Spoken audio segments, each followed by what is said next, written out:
All the way from Houston, Texas, Mr. Mark Lowry!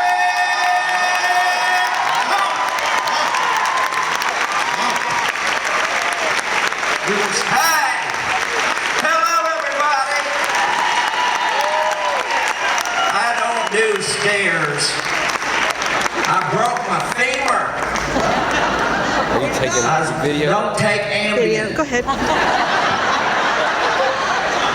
I took an Ambien at 11 o'clock, woke up at 4 o'clock on the floor with a broken femur, and I'd already broken the bottom part of that leg in a motorcycle wreck in 2005. So this leg has a bar going from there to there and from there to there. It will never break again. It's the bionic leg. You know, I broke it. I had a motorcycle. I sold it while I was in the hospital. In 2005, a friend of mine called and said, "Come have a burrito with me." And I was in Houston. It's such a beautiful. I'm gonna sit right here. Don't worry about me. I'm gonna bike it in now. Nothing can hurt.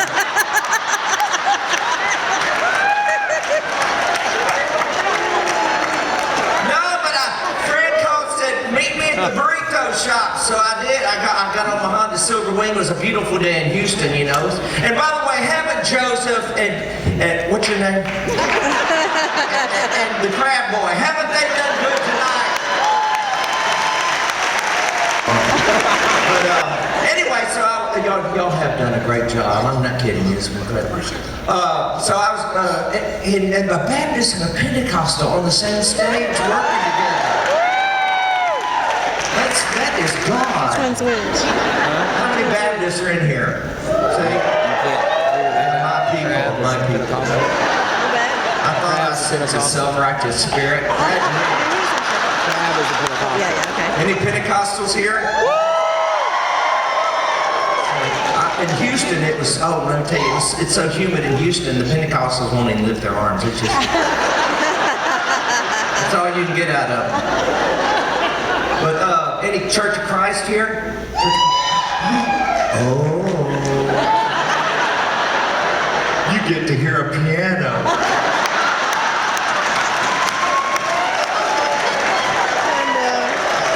It's almost like sitting, isn't it?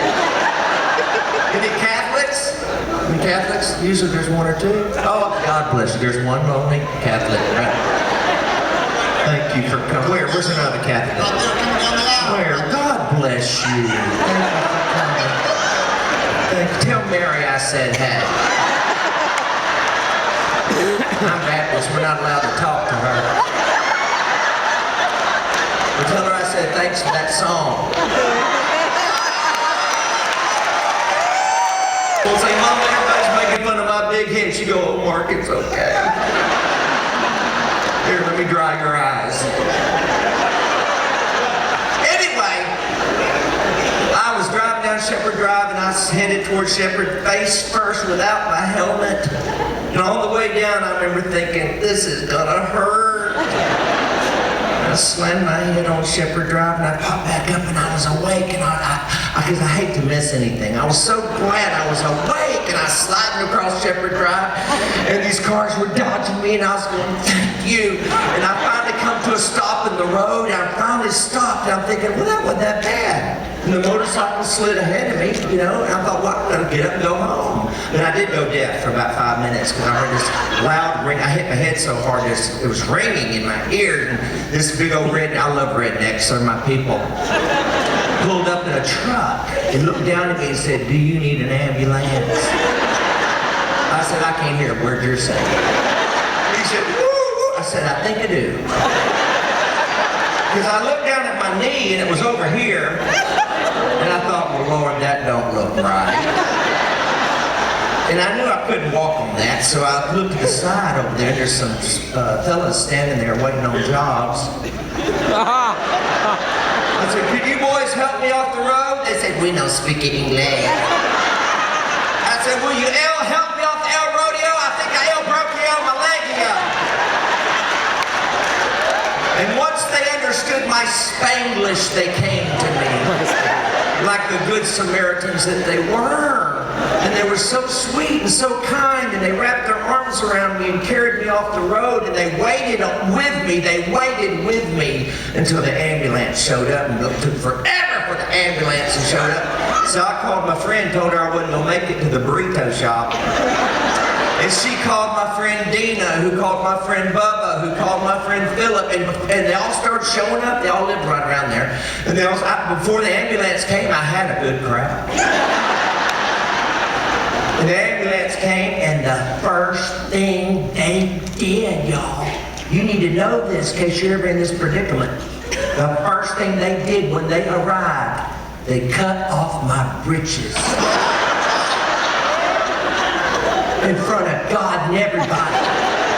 In front of those Mexican men, Dina, Shelly, Bubba. I'm telling you, they cut them off! Your mama was right.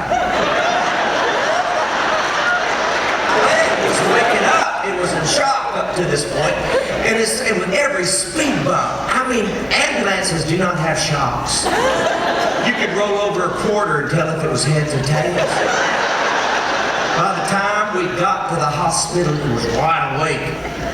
And when they tried to move me from the ambulance bed to the hospital bed was the moment in time I became so thankful that I am a Baptist. Because you Pentecostals will go to hell for what I said.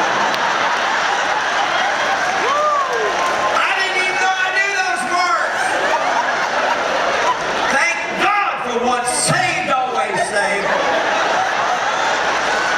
And then I was crying and weeping and wailing, and the doctor finally showed up and he said, he gave me a morphine drip. I became a Pentecostal. I could hardly speak English. I went from hellish pain to heavenly gain. That stuff is of God. And then I passed out. And then while I was unconscious, they x-rayed my leg. And the doctor, who also thought it was out of socket, when I woke up, he said, no, you have shattered your leg. He said, from your knee to the middle of your shin is a hole.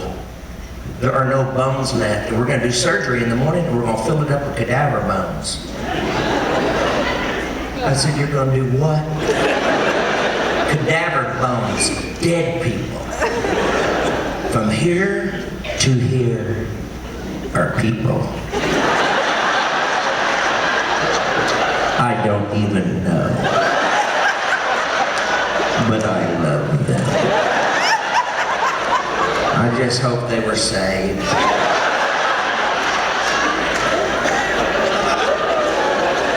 Well, think about it. If they weren't saved and the Lord comes back, is my leg gonna fall out?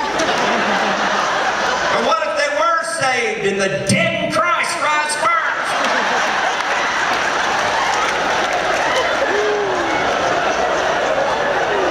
And I go chasing them through the pearly gates.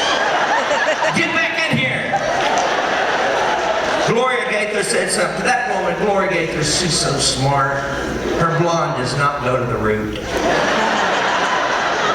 She told me one day when we're having breakfast, she said, you know, it seems to me like God's in the interruptions of my life, and He's seldom in my plans. Shepherd Drive was an interruption. This was an interruption, January 4th. She said, God is in the interruptions.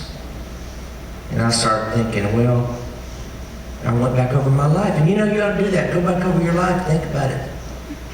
I bet you find Him in your interruptions. I seldom learn anything about God on a good day. It's usually when I hit Shepherd Drive. I tend to look around and find diamonds everywhere. Because this ain't home, this is boot camp. This is where we get to learn to walk by faith. Yes. You know? And God will use anybody. You know, He really will. I mean, look at the crop that sang tonight. Just a pack of sinners. But look at the Bible. It's full of freaks, frauds, and failures. I mean, King David, if he'd have had Prozac, we'd have never had Psalms. He was up one psalm, down the next. Up one psalm, down the next. Up one. Prozac would have leveled that out. God will use anybody. And I looked through my life and I thought, well, it has been. I was born. That was the first interruption. I didn't ask to be born. But Mama met Daddy. And then I had ADHD before they knew how to abbreviate it. When I turned 50, I dropped the H. I'm tired. I used to run around hyperactive. Now I just sit in the lazy boy and watch. And then my mom now has dementia, and it's been one interruption after another through my life. And I thought, well, I wonder if it is true that God's in the interruptions. I wonder if Jesus was ever interrupted. And I started finding it. It's all in the Bible. One day he was going to heal somebody's daughter, and the woman with the issue of blood interrupted his journey. Remember? Yeah. And she touched his garment, and she was healed. She interrupted him, and the interruption made the Bible. Yep. One day Jesus was preaching. Here's God on foot preaching, and nobody took notes. His sermon didn't make the Bible, but the interruption did. They saw through the roof, let a crippled guy down in front of him, and Jesus healed him, and we don't know what Jesus preached about, but the interruption made the Bible. Can you imagine next Sunday your pastor's on his third point, and you hear a chainsaw fire up on your roof? They let a crippled guy down in front of your preacher, and he's Baptist, he can do nothing about it, so they have to hold him. You wouldn't remember the sermon either. And Mary, she was interrupted. Remember, look, I went to Bible college, and one of my professors said that Mary was 13 when the angel of the Lord showed up in her room. 13! That is young! Of course, they died at 40, back then. They had to get going early. Because they died young. Now we got medicine. People don't know when to die.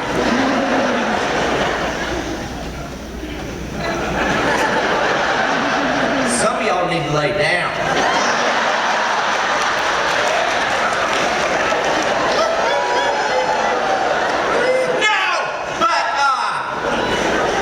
She's 13 or so. I never did find that in the Bible, but I learned a lot of things in Bible college. I never read the Bible, but we do know she was young, and Angel shows up. She's probably playing with her dolls, and Angel shows up and says, guess what? You're going to birth a baby. And I was reading this one day on the back porch with my dogs, and this just jumped out at me. I thought, the angel says, you're going to birth a baby. And all Mary said was, but I've never known a man. And then the angel explains it to her, and then she starts singing. I was reading this thinking, this ain't no time for a concert. You have an angel in the room, ask them some questions. I think the first thing I just said was, could you run by my mother's room? She's going to need an explanation. You've already made the trip. One more stop ain't going to kill you. But not Mary. She said, be it unto me as you say. And she starts singing and worshiping the Lord. And that was an interruption. And then when the baby was due, she's 9 months pregnant. The Bible says she's great with child. They decide to go on a road trip. And Joseph forgot to book a room. And he puts her on a donkey for a long journey. No wonder her water broke. I mean, listen, we have beautified this story. This was an interruption. I mean, you women who've had babies, tell me, do you really think it was a silent night? No epidural, no mother's hand to hold. You've heard the Isaac song. I mean, here she was, 13, young girl. All she had was Joseph, a few moo cows staring at her. No room in the inn, just a little hay for a pillow. This was an interruption. And then when he's 12, they decide to go on another road trip. This was another interruption. These people weren't bright. This is another proof that God will use anybody. They lost Jesus for 4 days. Have you ever lost your kid for 4 days? Somebody should have called social services. They into their journey home when it dawned on them. Can you imagine 2 days into their journey home when Mary finally realizes Jesus isn't with them? She runs up to Joseph and says, "Have you seen Jesus?" "No, I thought he was with you." "Oh my God, yes, that's who I'm talking about." "Have you seen it?" Then they had to haul it back to Jerusalem to find him at the temple where they left him. 4 days, maybe 5 days. One day even looking for him in Jerusalem. Up to 5 days.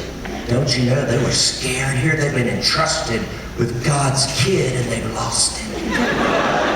And Mary finds him at the temple and she starts to chew him out. And he says to her, "Don't you know?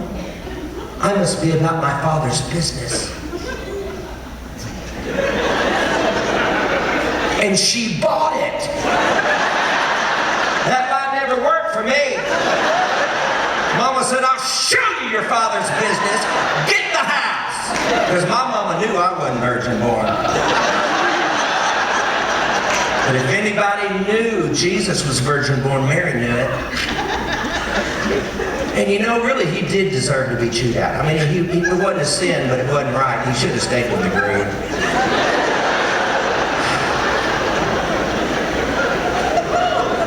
And then, we don't hear from him till he's 30. From 12 to 30, not a word. Good night, God is in the house. Keep a journal. Next time you see him, he's 30. He knows he's the Messiah. She knows he's the Messiah, and he's still living at home. She is ready for him to go Messiah. She walks up to him at this marriage party, and she says, "They've run out of wine." I know she said it like that because his response was, "Woman." He did. He called his mama. You know, if you're going to call your mom a woman, you better be God. He said, "Woman, what am I going to do with you? It's not my time." But it was his time. Because his first recorded miracle was turning water into wine. His first miracle was just to keep the party going. Yes, he turned water into wine. Baptists turned it into grape juice.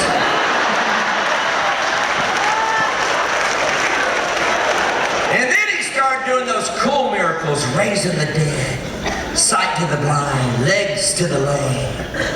Couldn't pass a funeral without breaking it up. When the dead sit up, the funeral's over.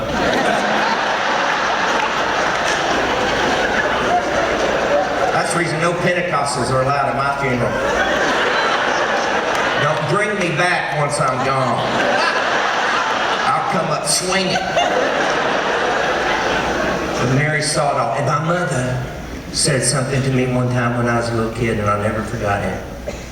She said, "Mark, if anybody knew he was virgin born, Mary knew it." And Mama said, the reason why I think this story is true more than any other reason was the silence of Mary at the cross. She said, because, you know, Mark, if you were being crucified in our hometown for claiming to be God, I'd be pitching a fit. I'd say he's crazy, but don't kill him. He's a liar, but don't kill him. He's a lunatic, but don't kill him, because I know you weren't virgin born. But one thing Mary could hold on to through all that she went through as his mother was the fact that she could remember the angel.